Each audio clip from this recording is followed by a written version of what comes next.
Hello everyone, I am Nitin and welcome to our channel Knowledge Cafe.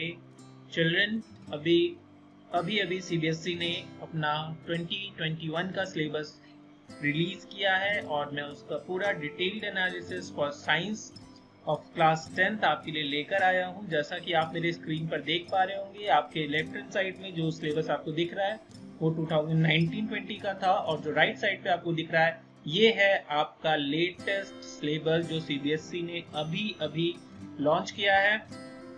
तो आइए थोड़ा सा इसकी डिटेल स्टडी कर लेते हैं। तो चिल्ड्रन, अभी जो सिलेबस है उसमें बहुत वास्ट चेंजेस हैं। आपका सिलेबस नियरली 30 to 33% रिड्यूस कर दिया गया है और बहुत मेजर पोर्शंस जो आपके हैं वो हट गए हैं सिलेबस से। तो अब आपको बहुत ज़्यादा फिक्र करने की जरूरत नहीं है, क्योंकि अभी पेंडेमिक की वजह से जो आपका टाइम लॉस हुआ था उसको ध्यान में रखते हुए ये रिडक्शन किए गए हैं। तो जैसा आप देख पा रहे हैं कि नंबर ऑफ यूनिट्स आपके अभी भी सेम है, उसमें कोई वेरिएशन आपको देखने नहीं मिल रहा है। अभी भी 5 यूनिट्स हैं, पहले भी आपकी 5 यूनिट्स ही थी। जो चेंजेस आपको दिख रहे हैं वो ये है कि आपकी केमिस्ट्री के पोर्शन का जो वैल्यू था वो पहले 25 था और अब ये वैल्यू बढ़ के हो गई है 26। उसके अलावा जो आपके फिजिक्स का फर्स्ट पार्ट है यूनिट 4, जिसमें आपको इलेक्ट्रिसिटी और मैग्नेटिक इफेक्ट ऑफ करंट पढ़ना होता था, वहाँ जो वैल्यू थी पहले 13 थी और अब वो बढ़कर हो गई है आपकी 14 मार्क्स।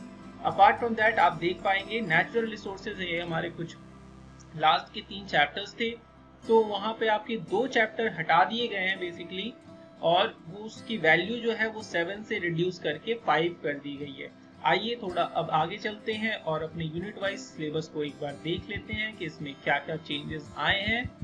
तो जैसा आप देख पा रहे हैं ये हमारा सिलेबस है केमिस्ट्री का।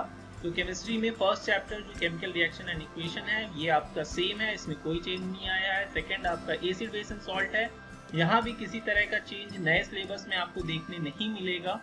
बट बात आती है जब मेटल्स नॉन मेटल्स की, तो यहाँ एक मेजर पोर्शन आपका हटा दिया गया है जो पिछले साल था, दैट इज बेसिक मेटलर्जी और उसके साथ करोजन एंड प्रिवेंशन। ये बहुत ही इंपॉर्टेंट टॉपिक था इस पर्टिकुलर चैप्टर का, बट ये अब सिलेबस में नहीं है तो आपको इसे नहीं पढ़ना होगा। इसके अलावा एक बहुत बड़ा चैप्टर, बहुत इंपॉर्टेंट चैप्टर जो आपको आगे भी कभी हेल्प करता है 11th-12th में, उसमें आपको पढ़ना था कार्बन एंड कंपाउंड। उसका एक वास्ट पोर्शन चिल्ड्रन, बहुत बड़ा पोर्शन हटा दिया गया है केमिस्ट्री से।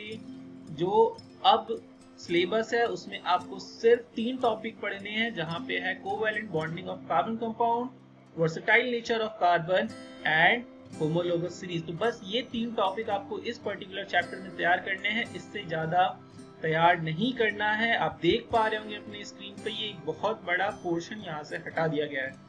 उसके बाद जो 5वां चैप्टर आपको केमिस्ट्री में पढ़ना होता था, that is periodic classification of element. ये एक छोटा पोर्शन था केमिस्ट्री का और इसे एज इट इज रखा गया है, यहाँ पे ज्यादा वेरिएशन आपको नहीं किया गया है। इसके अलावा बात करें तो आपके यूनिट 2 में बायोलॉजी का पोर्शन है और बायोलॉजी के पोर्शन में बेटा जो आपका फर्स्ट चैप्टर है लाइफ प्रोसेसेस, वहां पे किसी भी तरह का चेंज नहीं देखा जा रहा है। बट एक इंपॉर्टेंट चैप्टर जो थोड़ा आसान भी होता था बच्चों के लिए, that is control and coordination in animals and plants, वो हटा दिया गया है और यहाँ पर ये अब नए सिलेबस में नहीं है। उसके अलावा रिप्रोडक्शन वाला पोर्शन जो है आपका वो वैसे ही है, उसमें किसी तरह का चेंज नहीं किया गया है। और जहाँ तक बात करें हेरिडिटी एंड इवोल्यूशन में, तो यहाँ हेरिडिटी को रखा गया है और इवोल्यूशन का सेक्शन आपका यहाँ से हटा दिया गया है। तो ये यहाँ बायोलॉजी में जो चेंजेस हैं, ये स्टार्टिंग के आपके 4 चैप्टर में जो चेंजेस आए हैं वो ये हैं। उसके अलावा अगर आप यूनिट 3 की बात करें तो यूनिट 3 आपका लाइट चैप्टर को बिलोंग करता है बेटा, ये फिजिक्स का सेक्शन है और यहाँ पर आपको जो चेंज देखने मिला है वो बेसिक इनिशियल फेजेस में नहीं है, बट जो सेकंड चैप्टर है जहाँ पे आपको human eyes and colourful world पढ़ना होता है, तो वहां से ह्यूमन आइज वाला जो सेक्शन है वो कम्प्लीटली रिमूव हो गया है। तो यहाँ पे आपको अब ह्यूमन आइज वाला सेक्शन नहीं पढ़ना है, बट उसी चैप्टर में जो सेकेंड हाफ में आपको refraction of light through prism, dispersion और scattering of light and their applications जो पढ़ना होता था, वो सेक्शन अभी भी यहाँ पर है। तो यहाँ इस चैप्टर का बाइफर्केशन हो गया है बेसिकली, तो ह्यूमन आइज वाला पोर्शन यहाँ से हटा दिया गया है। ओके, फिर बात करें आपकी यूनिट 4 की, तो यहाँ पे 2 चैप्टर आपके आते हैं, that is electricity and magnetic effect of current. तो यहाँ पर इलेक्ट्रिसिटी चैप्टर को एज इट इज रखा गया है, but magnetic effect of current का एक इंपॉर्टेंट सेक्शन जहाँ पे आप यूजेस ऑफ इलेक्ट्रिकल डिवाइसेस पढ़ते थे, तो वहां पे आपको इलेक्ट्रिक जनरेटर और एसी डीसी ये सब चीजें हटा दी गई हैं, डोमेस्टिक इलेक्ट्रिक सर्किट हट चुका है। तो ये एक सेक्शन जो आप यहाँ देख पा रहे होंगे स्क्रीन पर, ये पूरा का पूरा सेक्शन यहाँ से हटा दिया गया है। तो यहाँ पे भी इस पर्टिकुलर सेक्शन को आसान करने की कोशिश की गई है। इसके अलावा मैं बात करूं तो आपका यूनिट 5 है। यूनिट 5 आपका,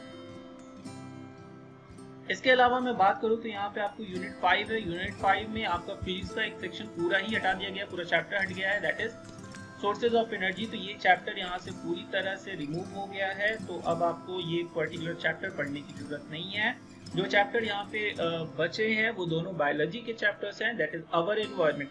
अवर एनवायरनमेंट जो है वो आपके सिलेबस में अभी भी है। इसके अलावा जो इसके बाद जो चैप्टर आप देख पा रहे हो जिस ज्यादा हाईलाइट किया गया है, that is management of natural resources. ये वैसे तो आपके एग्जाम में नहीं है, यहाँ पर आप देख पा रहे होंगे इन्होंने क्लियरली यहाँ ओनली फॉर इंटरनल असेसमेंट नाम से एक नोट डाला है, और यहाँ पे इन्होंने क्लियरली इसे बोला है कि ये जो मैनेजमेंट ऑफ नेचुरल रिसोर्सेज वाला सेक्शन है, आप यहाँ पर बच्चों से इंटरनल असेसमेंट के तौर पे कुछ प्रोजेक्ट्स बनवा सकते हैं, पोर्टफोलियो में एक टॉपिक लिखवा सकते हैं, ये सब चीजें हैं, ये आपके इंटरनल असेसमेंट का पार्ट रहेगा। बट बात करूं कि ये फाइनल एग्जाम्स में रहेगा या नहीं, तो ये पर्टिकुलर सेक्शन आपका फाइनल एग्जाम में नहीं रहेगा बच्चों। तो ये आपके सिर्फ इंटरनल असेसमेंट का पार्ट रहेगा।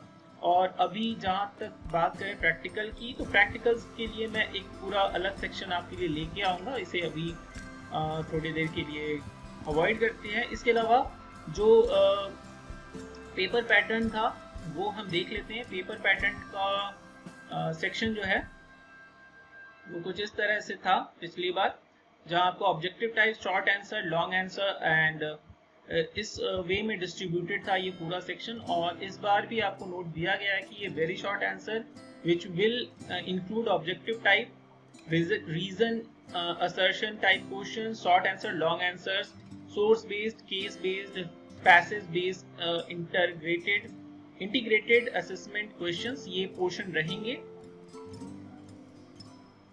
तो ये आपका पूरा इस तरह से इसको डिस्ट्रीब्यूट किया गया है। और an internal choice of approximately 33% would be provided. तो यहाँ जो आपके इंटरनल चॉइसेस होते थे, जो ऑप्शंस रहते थे क्वेश्चन में, वो अभी भी 33% ही रहेगा। जहाँ तक इंटरनल मार्क्स के डिस्ट्रीब्यूशन का सवाल है बच्चों, तो इंटरनल मार्क्स का डिस्ट्रीब्यूशन अभी भी पिछले ही बार जैसा है, यहाँ पे बहुत ज़्यादा चेंजेस आपको देखने नहीं मिले हैं। बट जो यहाँ पे इन्होंने थोड़ा सा चेंज दिखाया है वो है डेमोन्स्ट्रेशन और डेमोन्स्ट्रेट नॉलेज एंड अंडरस्टैंडिंग का पोर्शन पहले 22.5 और 25% में डिवाइडेड था, वो ओवरऑल अब 46% इन्होंने कंसिडर कर लिया है। और बात करें एप्लीकेशन बेस्ड क्वेश्चंस की, तो एप्लीकेशन और कंसेप्ट बेस्ड क्वेश्चंस का वैल्यू अब 22% रहेगा। और एनालाइज, इवैल्यूएट एंड क्रिएट वाला जो सेक्शन था, तो वो अब आपका 32% के अराउंड वैरी करेगा। और इनसे आपको क्या समझना है, किस तरह के क्वेश्चन आएंगे उन सेक्शन में, तो उसके बारे में आप यहाँ पे देख सकते हैं। यहाँ पे इन्होंने डिटेल, थोड़ी बहुत डिटेलिंग की है, जैसे कि demonstration of knowledge and understanding में आपको डेफिनेशन और स्टेटमेंट्स, डिस्क्राइब, ये सब चीज़ें आती हैं। एप्लीकेशन में आपको कैलकुलेशन और एक्सप्लेनेशन वाला पोर्शन रहेगा। एनालाइज, इवैल्यूएट, क्रिएट में आपसे इंटरप्रेट करने और एग्जामिन करने और डिस्कस करने जैसी चीज़ों के बारे में बोला जाएगा। तो मैं उम्मीद करता हूँ कि अब ये जो नया सिलेबस है इससे आप अवेयर हो गए होंगे, and hope you will do great in your examination. Thank you for listening to me and do subscribe our channel Knowledge Cafe Group. Thank you.